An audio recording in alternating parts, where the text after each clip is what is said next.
It's 2 a.m. You can't sleep. And the thoughts arrive like they've been waiting. Your relationship is quietly failing.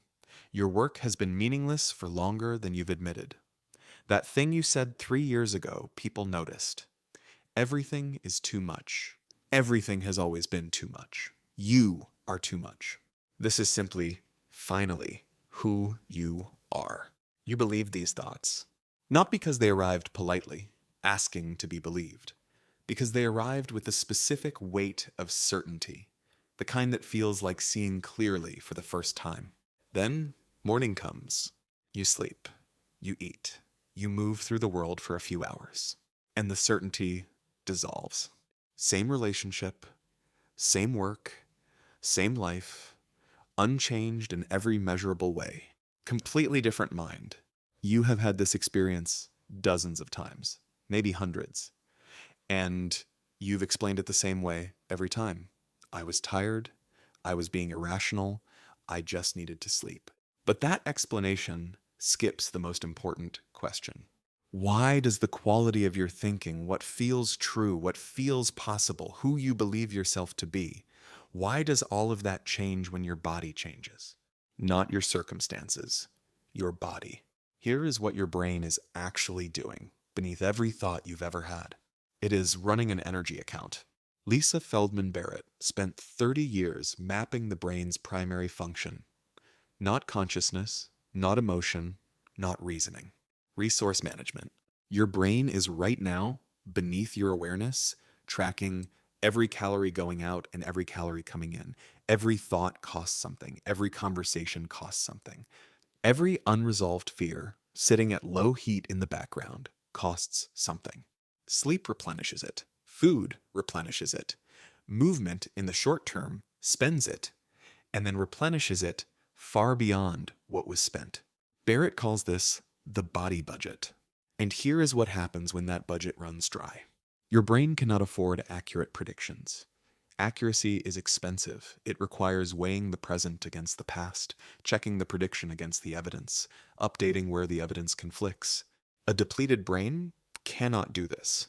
So it does what any system does under resource constraint. It cuts corners. It reaches for the cheapest available prediction, the most well-worn pattern, the most frequently used template, the most familiar story. And the most familiar story, for most of us, is the worst-case one. The 2 a.m. thoughts are not revelations.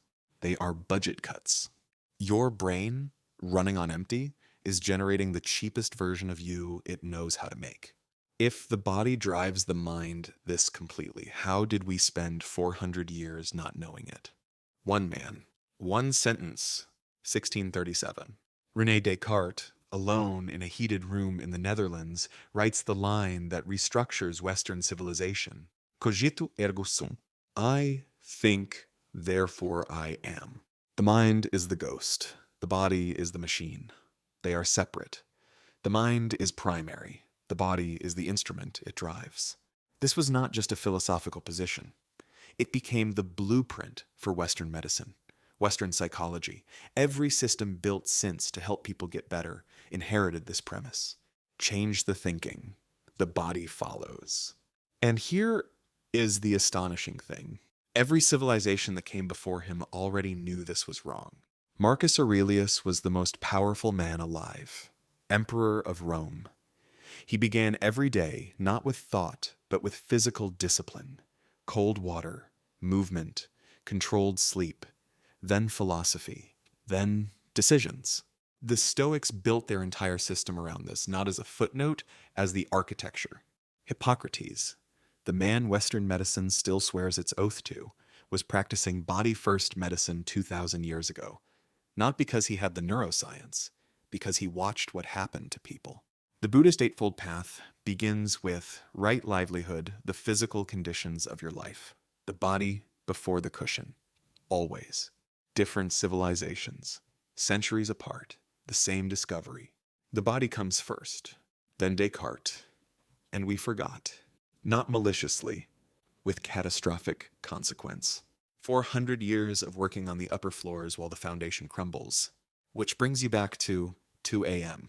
You cannot think your way out of that spiral.